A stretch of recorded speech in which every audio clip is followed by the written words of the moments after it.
Bismillahirrahmanirrahim. Al-khamisatu, adapun martabat yang kelima, al-i'timadu 'alal khatti adalah berpegang kepada tulisan. Berpegang kepada tulisan. Bi an yara, dengan melihat siapa rawi melihat maktuban akan suatu tulisan, bi khatihi, dengan khatnya syekh, yang isinya tulisan itu inni sami'tu min fulanin kada, sesungguhnya aku mendengar dari si fulan. Mendengar apa? Mendengar kada, mendengar sesuatu. Kita melihat ada sebuah buku. Buku itu dikarang oleh si A. Di dalam ada tulisan, saya mendengar dari fulan, mendengar begini dan begini. Fala yajuzu an yarwiya anhu, maka tidak boleh meriwayatkan siapa rawi anhu dari sahibul khatti, yang dari yang punya tulisan itu, hanya berdasarkan tulisan lalu jadi rawi, tidak. Di anna riwayatahu, karena sesungguhnya riwayatnya rawi, syahadatun alaihi, adalah merupakan kesaksian alaihi, atas as-syekh, bi annahu qalahu, bahwa sesungguhnya as-syekh itu adalah mengatakan kepada kada. Karena kalau meriwayatkan berarti seolah-olah bersaksi bahwa as-syekh itu telah mengatakan kepada dirinya, padahal tidak. Wal khattu la yu'arrifu, adapun tulisan adalah tidak mengenalkan kepada dia hadza, akan hal ini. Naam, betul begitu, tapi ya juzu an yakula, boleh mengatakan siapa rawi, ru'aitu maktuban fi kitabin bi khattin, saya melihat ada suatu tulisan, fi kitabin, di dalam sebuah kitab, bi khattin, dengan suatu khat, donantu, yang saya menyangka bahwa itu adalah khattu fulanin, tulisannya si fulan, annahu, mungkin ya khattu fulanin. Saya melihat sebuah kitab, di situ ada khat, tulisan hadis. Saya menyangka itu tulisannya Kiai Anu, misalnya. Boleh saja mengatakan begini, ya. Fa innal khatta aidan qad yusbihul khatta, karena sesungguhnya khat itu juga bisa mirip dengan khat yang lain. Amma idza qala, adapun bila mana mengatakan siapa syekh, hadza khatti, ini adalah tulisanku, kubila qauluhu, maka bisa diterima apa perkataannya syekh. Walakin, akan tetapi, la yarwi anhu, tidak meriwayatkan siapa rawi anhu, daripada syekh, malam yusadditu, selama tidak memberikan otoritas kepada rawi, tidak memberikan otoritas ala riwayati, untuk melakukan riwayat, bisarihi qawlihi, dengan sorehnya perkataan syekh, au biqarinati halihi, atau dengan indikasi keadaannya syekh, kal julusi di riwayatil hadisi, seperti duduk dalam rangka meriwayatkan hadis. Kalau ada syekh, ya, mengatakan ini adalah tulisanku, kalau dia mengatakan itu sambil duduk dalam rangka meriwayatkan hadis, itu merupakan indikasi bahwa dia memberikan otoritas kepada muridnya untuk melakukan periwayatan. Amma idza qala adlun, adapun apabila berkata siapa orang yang adil, hadhihi nuskhatun sahihatun min sahihil Bukhari masalan, ini adalah sebuah naskah yang valid dari kitab sahihnya Imam Bukhari masalan.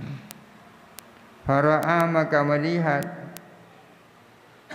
fihi di dalam Sahih Bukhari, hadisan akan sebuah hadis, falaisa lahu, maka tidak ada boleh lahu bagi dia, an yarwiyah, meriwayatkan, anhu, daripada orang yang adil itu.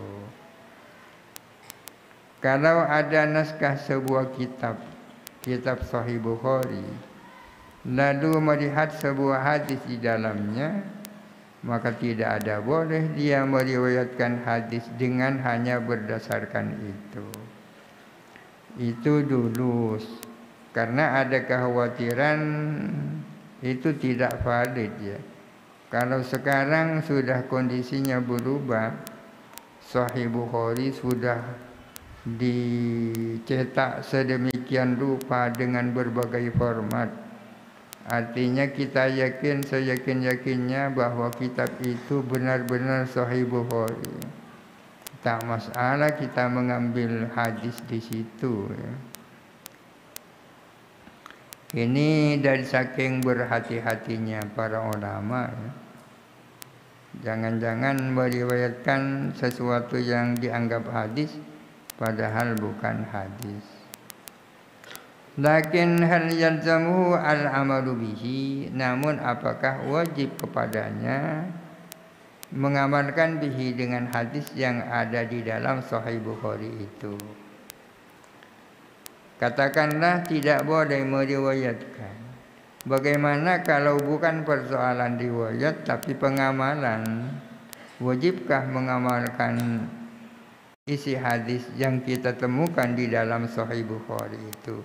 Dalam konteks zaman dulu yang masih ada kesangsian apa betul itu Sahih Bukhari. Jawabannya, in kana muqallidan, jikalau ada dia, yakni rawi muqallidan, itu muqallid bukan ahli fikih, bukan mujtahid, fa alaihi an yas'alal mujtahidah, maka dia wajib bertanya kepada mujtahid tentang isinya hadis itu ya. Wa in kana mujtahidan, dan jikalau dia adalah mujtahid, faqad qala qaumun, maka berpendapat siapa suatu kaum, yajuzu lahul amalu bihi, boleh baginya mengamalkan bihi dengan hadis,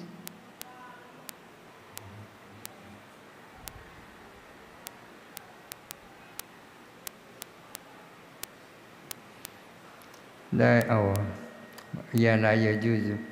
yajuzu, tidak boleh lahu baginya, al amalu bihi, mengamalkan dengan hadis, malam yasma'hu, sepanjang dia tidak mendengar langsung akan hadis itu.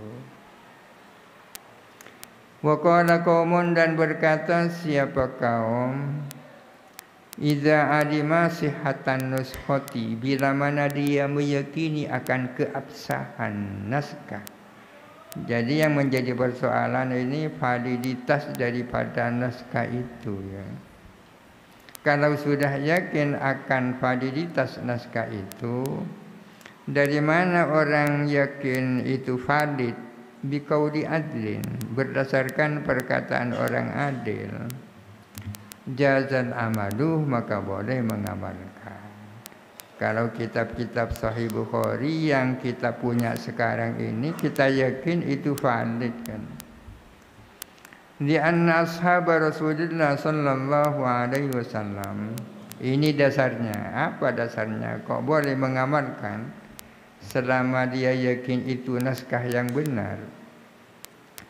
Karena sesungguhnya para sahabatnya Rasulullah kanu ada mereka yahmiluna suhufas sadaqati. Mereka membawa buku-buku catatan sedekah dibawa ilal biladi ke berbagai negeri. Mereka datang ke berbagai negeri dengan membawa buku catatan zakat. Wa kana al-khalqu ya'tamiduna tilkas suhufa, sementara ada siapa makhluk masyarakat berpegang kepada suhuf itu. Bisahadati hamilis sahifati bisihatiha, dengan kesaksian orang yang membawa sahifah dengan kevalidan, dengan validitasnya suhuf itu. Orang-orang yang ada di berbagai negara itu ya berpegang kepada buku catatan itu berdasarkan kesaksian langsung dari orang yang membawa buku catatan itu, duna an yasmahu kullu wahidin minhu, tanpa mendengar kepadanya siapa tiap-tiap satu minhu dari Nabi. Tak dengar langsung dari Nabi, hanya ada buku catatan yang diyakini itu dari Nabi. Fa inna dzalika yufidu sukunan nafsi wa ghalabatiz dhanni, sesungguhnya hal itu berfaedah kepada tenteramnya jiwa dan kuatnya dugaan. Wa alal jumlati, dan kesimpulannya, pendeknya, fala yanbaghi an yarwiya, maka tidak seharusnya meriwayatkan siapa orang, tidak meriwayatkan illa ma ya'lamu, kecuali sesuatu yang ia tahu, bisa maihi, dengan mendengar hadis awalan pertama kali,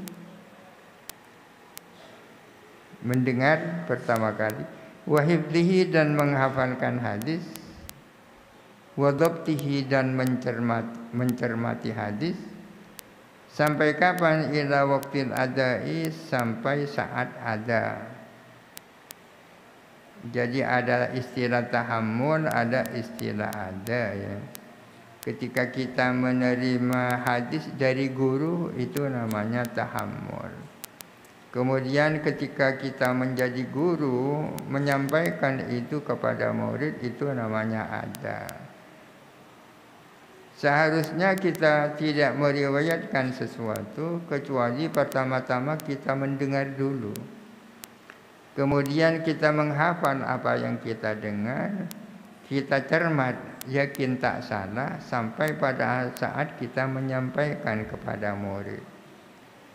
Bihaitsu ya'lamu, dengan sekiranya dia yakin, annama addahu, sesungguhnya apa ada yang menyampaikan diahu kepada ma, huwallazi sami'ahu, adalah sesuatu yang ia dengar. Yakin bahwa apa yang ia sampaikan kepada murid adalah persis dengan apa yang ia dengar dari guru ya. Walam yataghayyar minhu harfun, dan tidak berubah daripada ma harfun, satu huruf pun tak berubah. Fa in syakka fi syai'in minhu falyatruk ar-riwayata, jikalau dia ragu tentang sesuatu daripada hadis, maka seharusnya dia meninggalkan riwayat. Kalau masih ragu ya janganlah meriwayatkan itu. Wa yatafarra'u wallahu a'lam. Al-Fatihah. A'udzu billahi minasyaitonir syaitonir rajim. Bismillahirrahmanirrahim. Alhamdulillahirabbil alamin arrahmanir rahim. Maliki yaumiddin. Iyyaka na'budu wa iyyaka nasta'in. Ihdinas siratal mustaqim. Siratal ladzina an'amta 'alaihim